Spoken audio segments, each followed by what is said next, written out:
Bismillahirrahmanirrahim.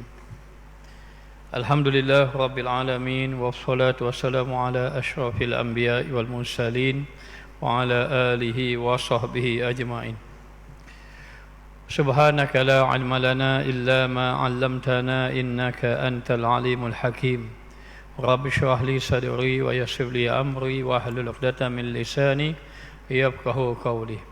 Allahumma salli wa sallim ala sayyidina Muhammad miftahi babi rahmatillah adada ma fi ilmillah salatan wa salaman daimaini bidawami mulkillah wa ala alihi wa sahbihi adada kulli zawratin alfa marrah. Qala musannif rahimahullahu ta'ala wa nafa'ana bi ulumihi fid dharain amin. Dan khauf yakni takut itu iaitu takut daripada seksanya Allah Subhanahu wa taala. Jadi malam ini kita sambung kitab Minhajul Abidin, kita sampai pada muka surat yang ke-9. Muka surat yang ke-9 baris yang kedua. Dan khauf yakni takut. Takut itu iaitu takut daripada seksanya Allah Subhanahu wa taala dan kepayahan barang yang dijanjikan daripada pelbagai seksa. Jadi katanya Imam Al-Ghazali, seseorang yang ingin melakukan amal ibadah kepada Allah, dia kena ada dua keadaan. Yang malam ini kita bicara keadaan yang kedua. Yang pertama adalah seorang itu dalam keadaan sentiasa mengharapkan Allah, mengharapkan pahala daripada Allah, mengharapkan Allah Ta'ala menerima amal ibadah, mengharapkan Allah Ta'ala memandangnya dengan pandangan redha. Dalam waktu yang sama, keadaan yang kedua, dia kena ada perasaan takut. Maka harap kepada Allah, harap mendapatkan sesuatu di sisi Allah. Fala ta'lamu nafsun ma ukhfiya lahum min qurrati a'yun jazaa'an bima kanu ya'malun. Maka seorang itu tidak mengetahui apa yang Allah Ta'ala sembunyikan. Allah Ta'ala tak beritahu kepada mereka di atas apa yang mereka lakukan di atas muka dunia. Maka kita kena ada semangat. Semangat inilah yang datang dalam keadaan hati kita harap benar pada Allah. Jadi sehingga sahabat berebut-rebut sembahyang berjemaah, duduk saf pertama, sembahyang berjemaah, baca Quran banyak-banyak. Tengok orang ini baca Quran, dia lebih lagi nak baca Quran. Tengok sahaja Sayyidina Ali infak macam ini, maka Sayyidina Osman infak lebih lagi. Sayyidina Abu Umar Al-Khattab, tengok Sayyidina Osman infak banyak ni, Sayyidina Umar infak banyak lagi. Lalu Sayyidina Abu Bakar infak habis harta dia. Kenapa jadi macam tu? Kerana ingin mencari redha Allah. Maka semangat kita dalam beribadah, kita kena ada rasa inginkan ataupun ada harapan yang tinggi daripada Allah. Dalam waktu yang sama ada perasaan takut. Takut ini di antaranya takut daripada azab Allah. Takut dengan pelbagai kepedihan, kepayahan yang Allah Ta'ala sebut dalam Al-Quran tentang janji-janji buruk. Maka takut ini menyebabkan seorang itu menjaga ibadatnya, menyebabkan seorang itu menjauhkan daripada maksiat. Maka harap dan takut kena ada dalam melakukan ibadat. Sebagaimana Allah Ta'ala berfirman, tatajafa junubuhum 'anil madaji'i yad'una rabbahum khaufan wa tama'a wa mimma razaqnahum yunfikun. Mereka itu merenggangkan lambungan belakangnya itu daripada tempat tidur mereka, bangun beribadah pada Allah Ta'ala dengan dua keadaan, khaufan wa tama'an. Apa makna khauf? Takut. Apa makna tama'an? Tamak. Kita kena ada tamak. Tetapi yang dimaksudkan kena ada tamak itu tamak yang membawa kepada pengharapan kepada Allah, yakni tamak mendapatkan redha Allah. Tamak nak mendapatkan kedudukan di sisi Allah, itu tidak mengapa. Kita nak, tapi kalau kita tamak daripada mengambil tamak daripada pandangan makhluk, itu tidak boleh. Hanya mencari pandangan Allah. Jadi dengan sebab harap kena bangun malam ini mendapat kelebihan pahala di sisi Allah, maka bangun, maka mengharapkan Allah Ta'ala beri. Dan dia bangun dalam waktu yang sama rasa takut kepada Allah. Dengan sebab itu dia pun beribadah pada Allah, tidak bermaksiat ketika mana diberi oleh Allah Ta'ala masa lalu digunakan untuk ibadah kepada Allah. Maka khauf ini kena ada. Tidak dapat tidak, kita juga kena memikirkan tentang siksaan Allah Ta'ala. Moga-moga Allah Ta'ala selamatkan kita. Lalu apa yang dijanjikan daripada pelbagai seksa dan kehinaan, yang mana dengan kita rasa pelbagai seksa, dengan pelbagai kehinaan yang Allah Ta'ala sediakan, menegahkan akan dia daripada mengerjakan maksiat sehingga dia tak berani buat maksiat. Macam sahabat Nabi itu sampai wafat, dia berjalan melihat satu orang wanita terbuka aurat. Ketika mandi, boleh jadi wanita itu tak pakai tudung. Kerana wanita di zaman Nabi itu wanita-wanita yang sangat menjaga. Jadi dia tak sengaja, bukan sengaja ini, sahabat Nabi ni tak sengaja. Dia merasa takut gementar tubuh dia. Bila gementar, lemah dia tak ada. Akhir sekali tak boleh nak bangun, nak pergi semayang kat Nabi pun tak terpergi. Sampai Rasulullah tanya, mana sahabat tak mari ni? Lalulah Nabi hantar wakil. Katanya takut-takut dia sakit. Dia tak sakit, tapi duk menggigil terhadap ketakutan. Kerana apa? Kerana rasa sangat-sangat bersalah, rasa takut kepada Allah. Akhirnya apa yang berlaku? Mati dia. Nabi SAW pergi ziarah sahabat Nabi yang mati kerana terlihat wanita terbuka aurat tadi. Lalu takut dia siapa bawa mati. Lalu Nabi pergi menguruskan jenazahnya. Nabi sendiri mandi, kapan, sembahyang, nak kebumikan. Bila nak ke bumi, Rasulullah tengok ramai malaikat yang mengiringi jenazah sahabat Nabi yang mulia. Sebab itu Rasulullah menyatakan ada dua keadaan. Ada pun di zaman sahabat Nabi, zaman kamu semua wahai sahabat Nabi, mereka itu melihat dosa yang kecil itu merasakan sebesar-besar dosa. Dosa itu kecil saja, tapi merasakan sebesar-besar dosa. Tetapi nanti berlaku di akhir zaman, dosa yang besar dirasa sekecil-kecil dosa. Dosa itu dosa besar, tapi rasa sekecil-kecil dosa. Itu di akhir zaman. Moga-moga Allah Ta'ala peliharakan kita daripada jatuh kepada kemukaan Allah. Jadi menegah daripada mengerjakan maksiat. Apa yang boleh mencegah mengerjakan maksiat ini? Rasa takut dalam hati. Rasa takut dalam hati dan dijauhkan akan maksiat. Jadi dengan sebab itu menjauhkan dia daripada maksiat. Jadi bagaimana kita nak rasakan rasa takut di dalam hati kita ini? Tidak dapat tidak, banyak ulama bagi jalan. Antaranya kamu duduk dengan orang yang ada sifat takwa. Bergaullah dengan orang yang ada sifat takwa. Kita bergaullah dengan orang yang tidak ada takut, kita tak takut. Orang bercakap bawa dosa, orang buat perbuatan bawa dosa, kita duduk dengan dia, akhir sekali tak ada rasa takut. Tapi kalau kita duduk dengan orang yang di dalam hatinya ada rasa takut kepada Allah, insya-Allah akan datang juga rasa takut kita kepada Allah Subhanahu Wa Taala. Dan ada lagi dia katakan bahawa banyaklah kamu menziarahi orang-orang yang sakit. Kemudian banyaklah kamu menziarahi kubur, mengingatkan akan kematian, kerana sesungguhnya ziarah kubur ini tuzakkirul akhirah, mengingatkan kamu akan akhirat. Maka bila datang rasa takut kepada Allah Ta'ala, membawa seorang itu meninggalkan maksiat. Ada setengah ulama mengatakan bahawa antara membawa jalan takut, hendaklah kamu muhasabah diri kamu. Dan kamu sentiasa menganggap bahawa sesungguhnya kamu adalah sebahagian daripada orang yang sudah mati.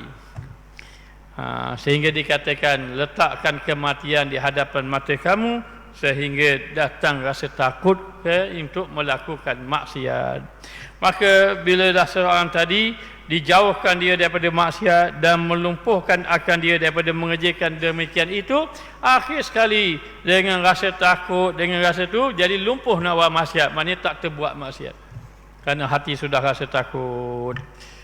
Jadi seorang yang rasa takut kepada Allah, semangat dia beribadat. Dengan sebab rasa takutlah dia pun pergi ke masjid. Ingat para jemaah, di dalam kitab Daqaiqul Akhbar menceritakan bahawa nanti dekat negeri akhirat, ketika mana nak melintasi titian Siratal Mustaqim, masjid akan datang seumpama perahu, akan membawa kita selamat daripada terjatuh ketika titian Siratal Mustaqim. Ini yang dinyatakan di dalam kitab Daqaiqul Akhbar. Maka dalam keadaan macam itu, kita juga jangan sampai terpedaya dengan dunia. Boleh kita ambil dunia, jangan kata tinggal dunia. Salah, jangan tinggal dunia. Kita kena ambil dunia. Hanya istilah dia begini, jangan sampai dunia itu melalaikan kita. Wabtari fima atakallahu daral akhirah wala tansa nasibaka minad dunya. Carilah apa-apa yang baik untuk akhirat, jangan kamu lupa bahagian kamu atas muka dunia. Ambil dunia, ambil. Siapa kata tasawuf suruh tinggal dunia? Kalau tasawuf suruh tinggal dunia itu, Nabi larang Sayyidina Abu Bakar kaya. Tapi nak bagi tahu, jangan sampai dunia kita mengganggu ibadat. Bermakna begini para jamaah, sibuk kita perkara dunia, jangan sampai terhalang ibadah. Tetapkan, saya walau macam mana, saya sembahyang mesti berjemaah. Saya walau macam mana, bila masuk waktu sembahyang, saya akan pergi ke masjid. Malam maghrib isyak itu bukan masa saya nak fikir kerja. Maghrib isyak itu masa saya nak dengar ilmu agama Allah. Maka di masjid, maghrib isyak ada di masjid. Maka itu jalan kita menjadi seorang hamba kepada Allah. Maka bila sudah ada dalam hati rasa takut kepada Allah, lumpuh maksiat tak buat, maka ketika itu hati kita rasa takut. Dalam hati, dalam waktu yang sama kita akan rasa sedih, kita akan teringat. Bila kita rasa sakit, kita pun mari mikir kalau kita mati macam mana. Bila kita rasa macam dalam keadaan letih, lengah, kita mikir dekat akhirat macam mana. Bila kita kadang rasa panas, kita pun mikir bagaimana kalau kita berdiri di padang mahsyar dalam keadaan kepanasan. Hati kita ni ingat akhirat sama. Ini kalau orang sampai pekat macam tu, istiqamah dia ibadat. InsyaAllah dia akan rasa istiqamah nak beribadat. Maka dia pun rasa sedih sama. Sedih, tapi dalam waktu yang sama bila dia beribadat, dia rasa gembira, hatinya tenang saja beribadah kepada Allah. Maka bila beribadah, Allah Ta'ala beri kebaikan kepadanya. Man amila salihan min zakarin aw unsa wa huwa mu'min falanuhyiyannahu hayatan thayyibah. Siapa yang beramal dengan amal soleh, tak kira lelaki atau perempuan, dalam keadaan dia benar-benar beriman, maka Allah Ta'ala beri kepada dia kehidupan yang baik. Kata ulama, kehidupan yang baik yang pertama adalah rezeki yang Allah Ta'ala beri kepadanya, rezeki yang halal. Yang kedua, Allah Ta'ala cukupkan keperluan dia menjadi orang yang qanaah. Yang ketiga, Allah Ta'ala pemudahkan segala urusan dia. Yang keempat, Allah Ta'ala campakkan di dalam hatinya rasa benci kepada maksiat. Yang kelima, Allah Ta'ala beri kepada dia orang-orang yang saleh keliling dia. Kesan dia apabila kita melakukan amal ibadah kepada Allah. Maka andai kata moga-moga Allah kurniakan kita dalam hati kita rasa takut, dalam waktu yang sama bila dengar azan kita pun teringat akhirat, teringat ganjaran, kita pun ada harap pada Allah. Moga-moga Allah Ta'ala kurniakan kita kebaikan. Aku kena duduk awal-awal ni, kena pergi masjid dapat pahala banyak. Maka dalam itu ada harapan, dalam itu dalam ada rasa takut, maka ketika itu mudah kita beribadah pada Allah. Jadi halangan kita ini tidak ada rasa takut dan tidak ada rasa harap. Tak apalah, asal sembahyang sudah. Ini tipu daya syaitan. Asal kita sembahyang sudah. Mana boleh asal sembahyang? Sembahyang mesti awal waktu. Mana boleh kita jadi orang sembahyang cukup? Mana boleh sembahyang mesti di masjid? Sembahyang kena. Jadi biar kita ada semangat. Semangat kesungguhan tadi. Bila sudah ada perasaan macam itu, lalu mudahlah kita nak melakukan amal ibadat. Maka inilah dinama aqabah bawa'is, halangan yang membawa kita membangkitkan amal ibadat. Jadi halangan ini yang perlu kita ada rasa takut dan rasa harap. Bila sudah ada rasa takut, rasa harap, semangat kita beribadat. Membangkitkan akan berhadap akan dia. yakni nak berhadap kepada ibadah, maka di sini berkehendak ia kepada memutuskan akan dia dengan dua zikir, dua ingatan ini. Dia akan putuskan dalam hati dia, aku kena ada dua perkara ini. Yang pertama, aku kena ingat ganjaran Allah, kelebihan di sisi Allah. Dalam waktu yang sama, aku kena rasa takut di atas apa yang Allah Ta'ala ancam ataupun Allah Ta'ala larang. Maka dua dalam hati ini kena ada. Bila sudah ada dua dalam hati ini, maka mengambil ia, maka dia pun putuskan dalam hatinya. Dan dia pun teringat, bila masuk saja waktu semayang, dia teringat ganjaran Allah. Waktu dah masuk saja waktu ada masa ruang, dia pun teringat, aku kena baca Quran agar pahala dapat kedudukan, maka dia teringat macam tu. Tapi bila datang nak buat maksiat, dia pun mula rasa takut kepada Allah. Bila dah ada macam itu, dah tak dalam hati macam itu, maka mudahlah dia beribadah. Maka dikuatkan akan dia dengan baik taufik Allah. Bila sudah ada dalam macam itu dalam hati, insya-Allah Allah Ta'ala akan beri pertolongan kita dalam melakukan ibadah. Bangun, dia pun mudah bangun semayang, dia pun mudah baca Quran, dia pun mudah berzikir kepada Allah Ta'ala. Hingga diputuskan akan dia, maka dia pun buatlah ketetapan, diputuskan dalam kehidupan dia, dia kena tumpu ibadat, dia mengharapkan rahmat Allah, kelebihan di sisi Allah. Dalam waktu yang sama dia fikir tentang azab Allah Ta'ala. Maka tak kala selesailah daripadanya. Baiklah, sehinggalah sang hamba Allah Ta'ala tadi dalam hatinya sudah ada dua.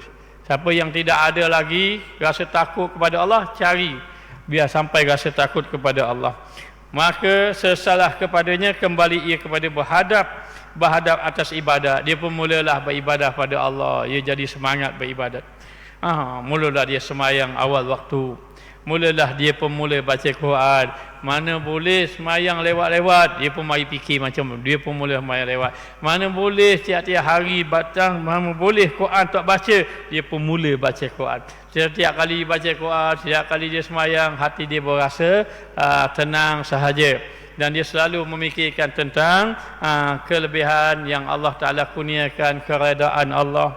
Maka tiada dilihatnya yang memalingkan akan dia, maka dia tengok tak ada halangan dah. Mudah saja nak pergi ibadat. Dia pun mudah jadi ahli masjid, dia pun pergi masjid. Tidak ada halangan. Dan yang membimbangkan akan dia, yang menyibukkan akan dia. Kawan-kawan nak sibukkan dia, mari kita pergi mengairkan. Tak boleh, saya dah tetap dah, saya dah putuskan. Kalau saya pergi mengairkan, saya tak semayang berjemaah, saya akan semayang lewat, saya takut pada Allah Ta'ala. Begitu. Kalau ada benda-benda yang haram saja, orang pun nak buat, ini tak boleh ni, saya tak ambil hasil-hasil yang diharamkan, saya takut pada Allah. Dan mula macam itu. Bila sudah ada hati macam itu, mudah dia beribadat. Dan dia kata tiada lagi yang membimbangkan. Dan didapatnya bangkit lagi menyeru, yakni gemar. Jadi dia pun jadi semangat, membawa kepada dia gemar beribadat.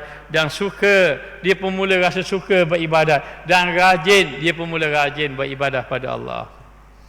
Sebab itu kita kalau tidak ada lagi rasa takut, semangat, ibadat kita lemah, sentiasa duduk di tempat-tempat yang baik. Hadir majlis-majlis ilmu, kawan dengan orang yang soleh.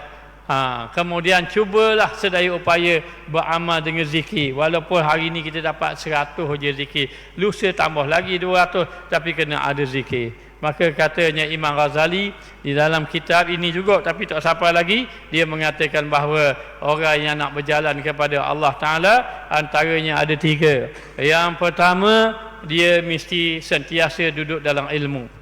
Mesti duduk sentiasa dalam ilmu dan dia beramal dengan ilmu sekadar mana yang mampu. Yang kedua, dia mesti berdampingan dengan orang-orang saleh.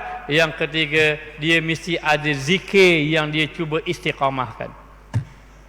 Moga-moga bila dia amal perkara macam tu, ada perubahan dalam dirinya, jadi rajin beribadat. Tapi kena bersungguh, kerana Allah Ta'ala berfirman, sesiapa yang bersungguh-sungguh, lanahdiyannahum subulana, Allah Ta'ala akan tunjuk jalan sampai kepada Allah. maka rajin ia dalam ibadat, maka berdirilah ia akan dia, maka duduklah kekal dia di dalam mengerjakan ibadat. Kerana dalam hati rasa takut, dalam hati rasa harap kepada Allah.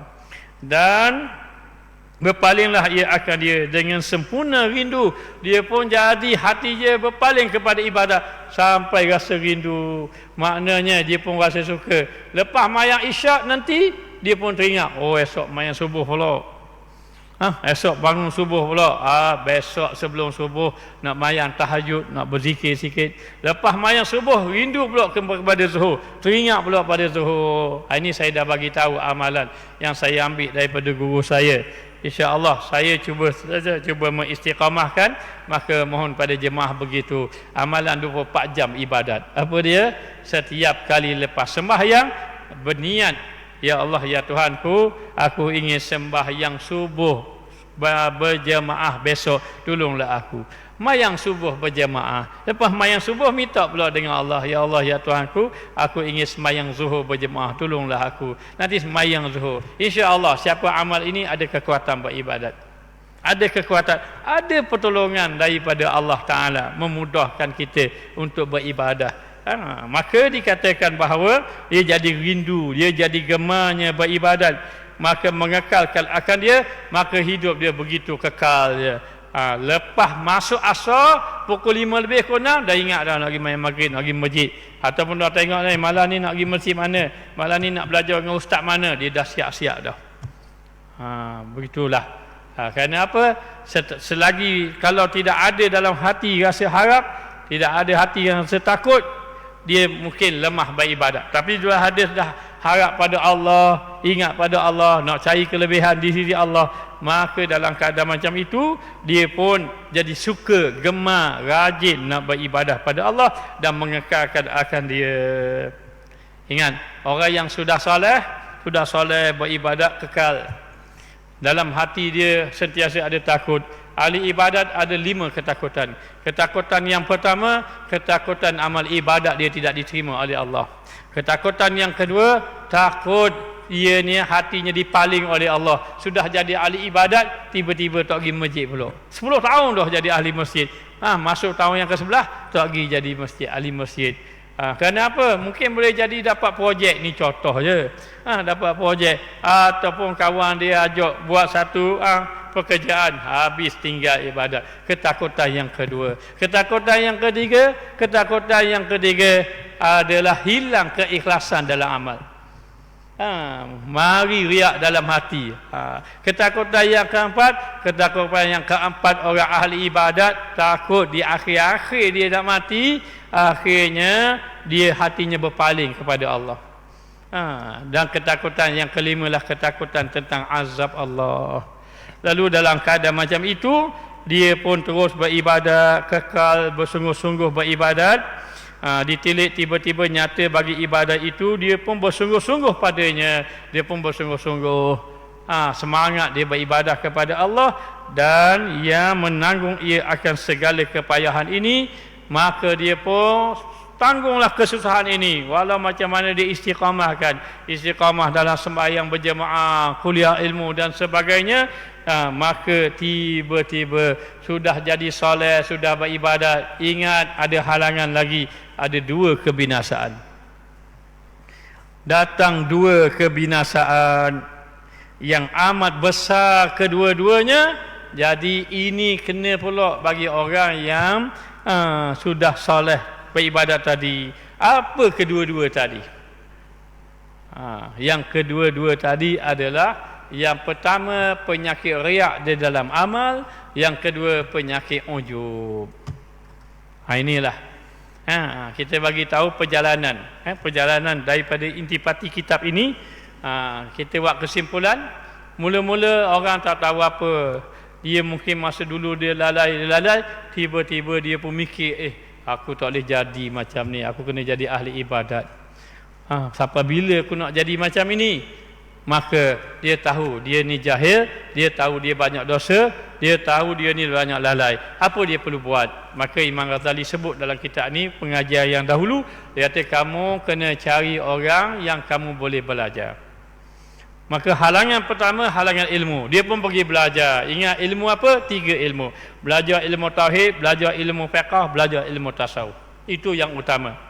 Lepas dia belajar ilmu, dia kata, dia pun mula beribadat. Mari dia fikir, aku ibadat. Dulu tu aku banyak buat maksiat, macam mana? Dia pun beritahu, Ustaz, saya baru belajar sekarang ni, tapi dulu saya lalai pada Allah. Kalau begitu kamu sudah belajar, lepas halangan pertama, pergi halangan kedua, kamu kena lalu. Apa dia? Kamu kena belajar taubat. Kamu kena semayang sunat taubat, kamu kena belajar mengenai taubat pada Allah. Dia pun belajar malam-malam dia bertaubat pada Allah. Lepas halangan taubat, dia pun mulalah nak belajar, beribadat. Bila nak beribadat, mari pun halangan ketiga. Ustaz, saya ni dah berubah dah, tapi rezeki saya pula kurang. Halangan ketiga pula, halangan rezeki pula. Halangan rezeki.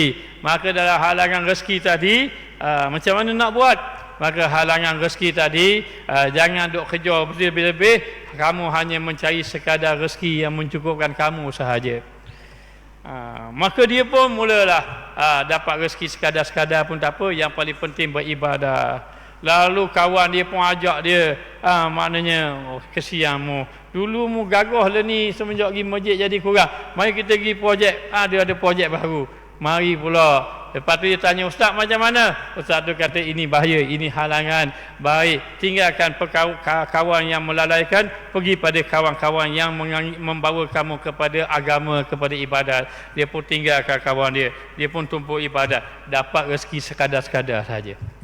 Nabi dah sebut dah, siapa yang nak cari akhirat, mudarat dunianya. Siapa yang mencari dunia, mudarat akhiratnya. Pilih mudarat dunia, akhirat tak mudarat, nanti dunia akan datang balik. Dunia akan datang balik. Allah cukupkan rezeki kamu. Lepas daripada itu, dia pun mula nak beribadah pada Allah. Dia beribadah, dia kata tak rasa benda lah. Tak rasa benda. Kamu ni dalam hati kamu tidak ada rasa takut kepada Allah, tidak ada harap pada Allah. Macam mana nak dapatkan harap? Dia pun belajar. Dia belajar lagi. Dia pun tahu, kalau sembahyang jemaah pahalanya macam ni, kalau infak pahalanya macam ini, kalau baca Quran pahalanya macam ini, kalau sembahyang malam pahalanya macam ini. Dia pun belajar. Aku kena bangun malam ni. Saya dulu belajar pondok gitu, Tok Guru saya, siapa dapat bidadari malam tadi? Maknanya apa? Siapa bangun malam tadi? Jadi dia belajar. Dia pun mula tahu, aku kena semayang berjemaah kerana pahala berjemaah begini. Aku kena belajar lagi, aku kena infak, pahala infak macam ni. Maka dia pun mula jadi harap pada Allah. Dia pun mulalah semangat nak belajar. Semangat, dia pun mula rajin. Tapi dia kata tak boleh nak tinggal lagi maksiat. Tak boleh nak tinggal lagi maksiat. Kamu sudah ada harap, kamu tidak ada rasa takut. Kalau begitu, kamu duduk dengan satu orang, duduk dengan ustaz, ustaz bagi pun zikir. Kamu zikir. Amallah zikir. Lepas subuh baca Widul Latif, ataupun baca zikir sekian-sekian. Dia pun zikir. Mari rasa takut dalam hati. Sudah mari rasa takut dalam hati, dia pun dah mula bangun semayang malam. Dalam waktu yang sama dia boleh tinggal maksiat. Dia pun mudah amal ibadat. Orang pun tengok, soleh kamu ni bagus. Tiba-tiba dia tak sedar, nyakit pula datang. Apa dia? Penyakit riak. Penyakit riak bermakna di situ ibadatnya tidak ikhlas. Ibadat dia tidak ikhlas. Maka ibadat tidak ikhlas ini satu halangan yang dia kena tempuh supaya jadi ibadat dia ikhlas. Maka ada dua halangan yang besar. Halangan pertama adalah riak, halangan kedua adalah ujub. Ini bagi orang ahli ibadah. Orang yang sudah pergi masjid dah. Orang yang pegang tasbih dah ni. Pegang tasbih. Tasbih kayu-kayu, digital. Maknanya sakut tekak. Mana ibadat? Pegang Quran, baca Quran, tapi kena lagi nyakit dalam penyakit riak dan ujub. Baik, kita tengok lagi. Ni Imam Ghazali ajar kita satu persatu perjalanan untuk kita nak sampai pada Allah. Lalu dihadapkan dia dengan yang pertama riak dan yang kedua ujub. Sekali melihat dengan taat akan manusia, dia pun tengok nak taat. Manusia tu melihat dia ini taat. Bagus kamu beribadah pada Allah. Maka dia ketika itu dia beribadat-ibadat, dia suka amal ibadatnya diperlihatkan oleh orang. Dulu dia dapat berilmu sah awal pertama ini kerana ganjaran pahala. Salatul jama'ati afdalu min salatil fardhi bi 27 darajah. Mayang berjemaah lebih afdal 27 darajat di sisi Allah. Dia pun faham dia pergi mayang awal-awal, tiba-tiba orang puji. Oh bagusnya. Aku tengok ni jemaah masjidmu bagus kali. Contohnya dia pun mari dalam hati. Ya sungguh. Dia mari gitu dalam hati tak apa, tapi dalam hati ya sungguh. Maka ketika itu dia pun tengok ada orang. Allahu akbar. Dia pun sembahyang 4 rakaat, biasa duanya 4 rakaat. Orang tak baca Quran sikit. Dia pun baca Quran. Orang pun tengok. Bila dia tengok ada orang, dia rasa senang aja. Dia baca Quran tak ada orang. Tak ada orang, tutup lah. Dia jadi macam tu. Itulah penyakit. Ini penyakit ini dilalui. Semua akan lalu bagi orang ahli ibadat. Kalau kita tak belajar apa yang ditunjuk oleh Imam Ghazali, berat kita. Lalu dalam keadaan macam itu dia pun mula dah. Sudah rajin tapi dia tak sedar dia kena penyakit riak. Dia suka orang tengok dia. Kemudian dia kata di sini, dia kata melihat dengan taat akan manusia. Mana manusia dia tengok dia taat, dia pun rasa suka dan dibinasakan akan dia habis binasa. Ataupun yang lainnya membesarkan yang demikian itu, ataupun dengan sebab lain. Apa sebab lain? Seperti berkata Fudail ibnu Iyad. Fudail ibnu Iyad berkata, sesiapa yang beribadat kerana makhluk dia syirik kepada Allah. Siapa yang buat ibadat kerana makhluk dia syirik kepada Allah. Siapa yang meninggalkan ibadat kerana makhluk dia riak dalam amal. Okey, saya contohkanlah. Saya contoh. Ni contoh saja ni, tak ada kata siapa-siapa. Contohnya satu orang budak ini suara dia sedap. Dia pun pergi masjid awal, orang pun kata, "Wang, pergi azan tu tak ada orang, Tok Bilal mari lambat. Tok Bilal masjid ni tak ada Tok Bilal tetap, saya pedang azan lah." Dia pun azan sama setiap azan. Satu orang kata, orang pun puji dia, "Bagus mu abang. Sebaik mu ada, rajin sungguh mu." Dia orang kampung pun cakap, budak tu kalau sebelum waktu 10 minit dia dah masjid. Maka orang pun duk puji-puji sampai ke telinga dia. Biar sampai ke telinga dia, orang pun tahu. Dia pun tahu, orang duk puji aku belakang ni, tak boleh jadi gini ni. Lalu dia berfikir, kalau aku azan sama, orang duk puji aku, nanti aku pun jadi sedap dengan pujian orang. Kalau macam itu aku tak nak azan lah. Sebab aku takut nanti riak dalam hati aku. Lalu dia ambil keputusan apa? Dia tambah azan dah. Masuk waktu semayang, orang kampung ni, mana budak tu? Dok mari dah. Buat apa tambah azan? Takut riak. Maka dia pun tinggal amal azan itu.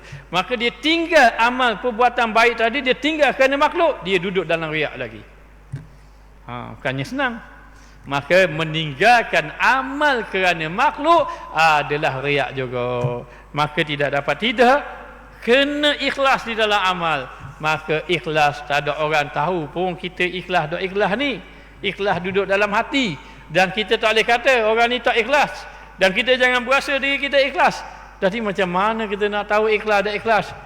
Yalah, betul. Kita tak tahu tanda orang ni ikhlas dan ikhlas. Tetapi dalam ulama tasawuf meletakkan ada ciri-ciri orang ikhlas. Cuba kita tengok ciri-ciri ini. Kalau ada ciri ini pada diri kita, insya-Allah kita ikhlas.